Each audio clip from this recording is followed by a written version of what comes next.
Hola a todos, ¿cómo están? Bienvenidos al programa número 152 de Batalla Cultural. Vamos a ver dos cositas. Una pastilla o un video grabado de Agustín Laje para la Fundación Faro y después una entrevista de Nicolás Márquez. Así que vamos a arrancar con esa pastilla, como le decimos acá en Argentina, de Agustín Laje y después pasamos a la entrevista de Nicolás Márquez. Desesperados por oponerse al avance inexorable de los libertarios, el Partido del Estado, compuesto por la casta política, los periodistas ensobrados, los econochantas, los sindicalistas garcas, las feministas radicales, los promotores de la ideología de género y todo el virus de la militancia woke, han tratado de instalar la idea de que ellos conforman un frente antifascista. Así los libertarios quedamos redefinidos como los nuevos fascistas y ellos quedan redefinidos como los antifascistas. En este video voy a desmontar una por una semejantes falacias, apelando a la bibliografía de Mussolini, a la bibliografía del fascismo y a la bibliografía del nacionalsocialismo, o sea, a mi lucha de Adolf Hitler. Voy a concentrarme en 6 puntos en concreto: la concepción del Estado, la concepción de la democracia, la concepción de la libertad, la propiedad privada, la economía y la ontología social. Vamos a por ello. Empecemos por la concepción del Estado. Para un libertario, el Estado no es mucho más que la organización que monopoliza el uso de la violencia en una sociedad. El Estado se define por el uso de la violencia. Por lo tanto, lo que quiere un libertario es reducir el Estado, limitar el Estado y controlar al Estado. El libertario es, en una palabra, esencialmente un antiestatista. ¿Pero qué hay de los fascistas y qué hay de los nacionalsocialistas? Vamos a leer a Mussolini en uno de sus textos más paradigmáticos, titulado La doctrina del fascismo, que fue escrita además con Giovanni Gentile, el gran filósofo del movimiento fascista. Vamos a ver algunas de sus citas más importantes. El fascismo está en contra del liberalismo clásico. El liberalismo negaba al Estado en interés del individuo particular. El fascismo reconfirma al Estado como verdadera realidad del individuo. Siendo antiindividualista, la concepción fascista se pronuncia por el Estado y se pronuncia por el individuo en cuanto éste coincide con el Estado, que es conciencia y voluntad universal del hombre en su existencia histórica. Miren ustedes cómo el fascismo personaliza al Estado, le atribuye una forma personal superior a la del individuo, le atribuye voluntad y le atribuye conciencia. En otra parte del mismo texto, Mussolini escribe: para el fascista todo reside en el Estado y nada que sea humano o espiritual existe, y tanto menos tiene valor fuera del Estado. La existencia humana queda subsumida en el aparato estatal. En otro fragmento del mismo texto, los autores fascistas escriben: en este sentido, el fascismo es totalitario y el Estado fascista, síntesis y unidad de todos los valores, interpreta, desarrolla e incrementa toda la vida del pueblo. El fascismo entiende que en la órbita del Estado ordenador, las reales exigencias que dieron origen al movimiento socialista y sindicalista sean reconocidas y efectivamente les asigna una función y un valor en el sistema corporativo de los intereses conciliados en la unidad del Estado. Fíjense que incluso Mussolini reivindica parte de la trayectoria socialista en cuanto expande ilimitadamente los contornos del aparato estatal. Y decir que un libertario es fascista es una total y completa ignorancia. Recordemos que en el 36 y 37 Perón estuvo por Italia aprendiendo muchas cosas de Mussolini y muchas cosas del fascismo italiano. A su vez, Hitler, en uno de sus textos más famosos, Mi lucha, escribe lo siguiente: el Estado es un medio para un fin. Su finalidad consiste en la conservación y en el progreso de una colectividad bajo el punto de vista físico y espiritual. Esta conservación abarca, en primer lugar, todo lo que se refiere a la defensa de la raza. Para Hitler y para el nacionalsocialismo en general, el Estado es un aparato de poder que tiene un fin primordial: el de conservar a la raza superior y expandirla por la tierra. También en ese sentido, el nacionalsocialismo es otra forma más de estatismo. En segundo lugar, hablemos sobre la concepción de la democracia que tienen los libertarios versus la concepción de la democracia que tienen los fascistas y los nacionalsocialistas. Von Mises, uno de los grandes autores de la Escuela Austríaca de Economía, una de las escuelas más importantes de los libertarios, afirmaba en su libro El socialismo que la democracia era un método valioso en tanto y en cuanto permitía recambiar a los gobernantes sin caer en guerra civil. Es decir, lo que provee la democracia es una solución en los votos y no en las balas. Para el libertario la democracia es importante por eso, pero está restringida. ¿A qué? a respetar tres derechos fundamentales: el derecho a la vida, a la libertad y a la propiedad. Dado que en una sociedad los intereses son plurales y las posiciones políticas son plurales, las mayorías son cambiantes. Y en ese sentido, la mayoría no está legitimada para avanzar sobre la propiedad, la libertad o la vida de ningún individuo. Al contrario, el fascismo cree en otro tipo de democracia, en la democracia totalitaria, en un régimen de partido único que fusiona al Estado con el partido y al partido con un pueblo de ficción, monolítico y homogéneo a la fuerza. En 1926, por ejemplo, la ley Rocco proscribió en Italia todos los partidos políticos con excepción del Partido Nacional Fascista. El 14 de julio de 1933, el Partido Nacional Socialista Democrático de los Trabajadores se constituyó en el único partido político legal en Alemania.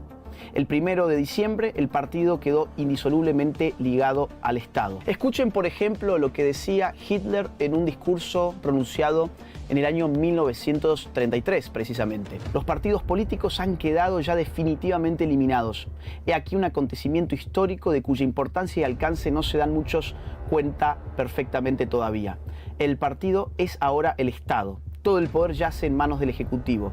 Hay que impedir que el centro de gravedad de la vida alemana vuelva a emplazarse en sectores aislados o tal vez en organizaciones. Ya no hay más autoridad de una región o territorio parcial del Reich, sino únicamente del concepto de pueblo alemán. Curiosamente, esta misma concepción de la democracia tuvo el marxismo-leninismo, o sea, el socialismo real, y las distintas versiones de este, incluso en América Latina, como por ejemplo en Cuba. Dicho sea de paso, los comunistas soviéticos en 1921 instituyeron formalmente también un sistema de partido único. En la Constitución cubana de 1976, el artículo 5 designó al Partido Comunista Cubano como el único legal en toda la isla, fusionándolo además con el Estado. El Partido Socialista Unido de Venezuela, hoy vigente en el régimen chavista encabezado por el dictador Nicolás Maduro, en la práctica también funciona como un partido único. Noten ustedes entonces la enormidad de la diferencia entre un libertario y un nacionalsocialista y un fascista en cuanto a la concepción de la democracia. Mientras el libertario cree en la pluralidad y en la legalidad de un sistema de partidos amplio, el fascista, el nacionalsocialista y el socialista, marxista, leninista creen en un sistema totalitario de partido único. En tercer lugar, hablemos sobre la concepción de la libertad que tiene un libertario versus la concepción de la libertad de un fascista y de un nacionalsocialista.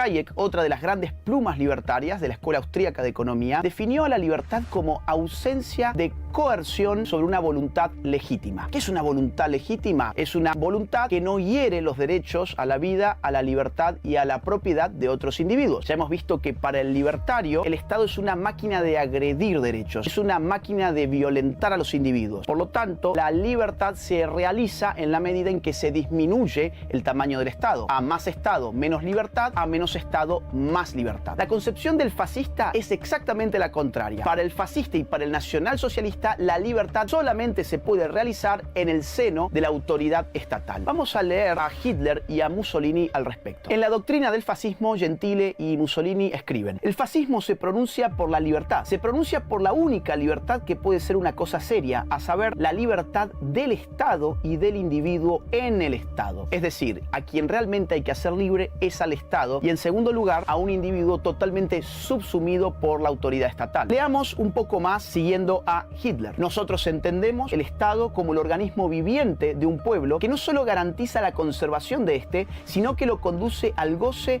de una máxima libertad, impulsando el desarrollo de sus facultades morales e intelectuales. También para Hitler, escrito en Mi lucha, la libertad es irrealizable por fuera del contexto estatal. Veamos un ejemplo concreto: la libertad educativa. Para un libertario, los padres de familia tienen que tener toda la libertad para elegir la educación de sus hijos. Para Hitler, en cambio, el Estado debía elegir la educación de los infantes. Vamos a leerlo. Del mismo modo que en lo tocante a la instrucción escolar interviene hoy el Estado, el derecho a la autodeterminación del individuo también se supedita al interés de la colectividad, sometiendo al niño a la instrucción obligatoria sin previo consentimiento de los padres. Una alianza íntima entre el nacionalismo y el espíritu de justicia social debe ser implantada ya en los corazones juveniles. La culminación de toda la labor educacional del Estado racista consistirá en infiltrar instintiva y racionalmente en los corazones y los cerebros de la juventud que le esté confiada la noción y el sentimiento de raza. El Estado racista debe adoctrinar en el racismo a los individuos, incluso allí donde los padres de familia no comulguen con esa doctrina. Cambien raza por género y tendrán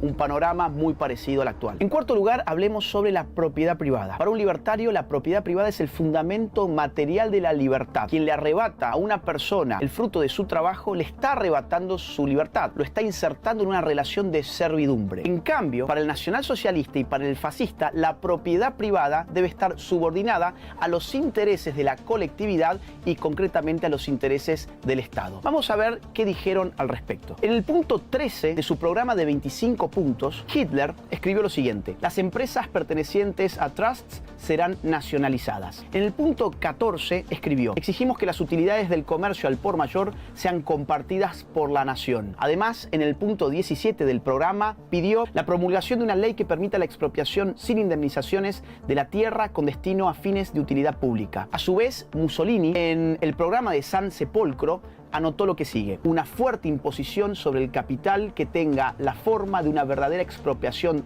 de riquezas es parte de su plan. Leyendo estas citas queda claro que mientras la propiedad privada es para el libertario un valor absoluto en tanto que reflejo de la libertad del individuo, para el fascista y para el nacionalsocialista es apenas un valor relativo a las utilidades y a las necesidades inmediatas del aparato estatal. En quinto lugar, hablemos sobre las concepciones de la economía. Para el libertario, la economía tiene que ser libre y desregulada. Un libertario cree en la libre iniciativa de los individuos, que no se encuentre limitada por burócratas que se creen omniscientes y que todo lo que logran es destruir las señales del mercado. En cambio, para fascistas y nacionalsocialistas, el mercado debe ser constantemente intervenido, planificado y dirigido por las autoridades políticas. Vamos nuevamente a leer a Mussolini y a Hitler. Ante las doctrinas liberales, el fascismo se mantiene en actitud de absoluta oposición, así en el campo de la política como en el de la economía. El Estado se agiganta, solo el Estado puede resolver las dramáticas contradicciones del capitalismo. Hitler llegó incluso a impulsar la idea de que el trabajo debía ser organizado por la maquinaria estatal. En Mi lucha escribió esto: es deber del Estado asegurar a cada uno la actividad que corresponda a su capacidad. El hombre debe continuar educándose, ennobleciéndose,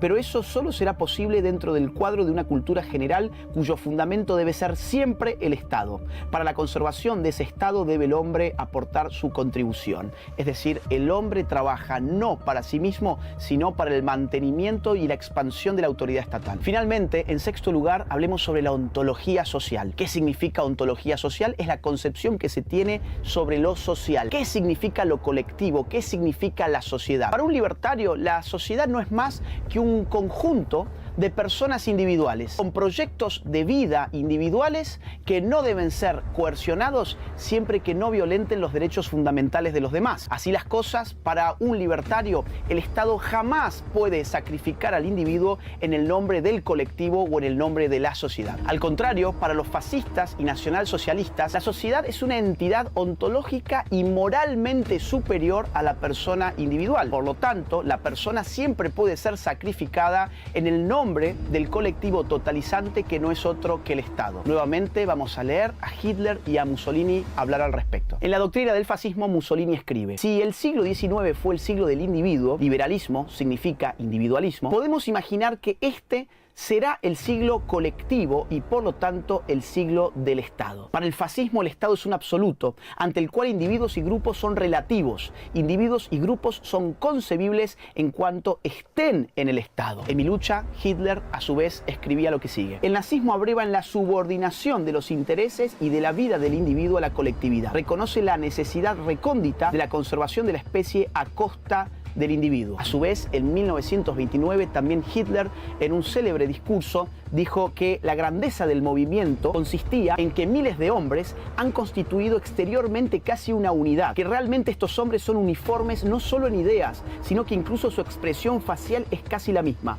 Mirad esos ojos alegres, ese entusiasmo fanático, y descubriréis cómo 100.000 hombres de un movimiento se convierten en una sola persona. Colectivismo versus individualismo. El libertario es ontológicamente individualista, mientras el nacionalsocialista el fascista y también el socialista secas son colectivistas radicales. Dicho todo esto y habiéndote detallado estos 6 puntos, habiéndote mostrado la bibliografía fascista y nacionalsocialista, la próxima vez que escuches que alguien diga que un libertario equivale a un fascista, sabe que estás frente a un ignorante o peor aún frente a un manipulador.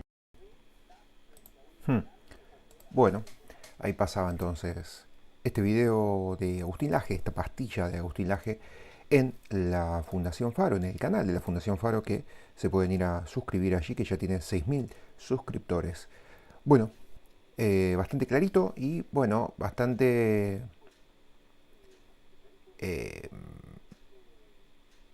iba a decir una palabra o un verbo que no me sale, pero bueno, sale a desmentir a todo lo que se acusó a Milei en estos últimos días de fascista. Bueno, desde que se postula más o menos que la oposición y el peronismo en Argentina y los zurdos dicen que es fascista, pero nada más alejado de eso.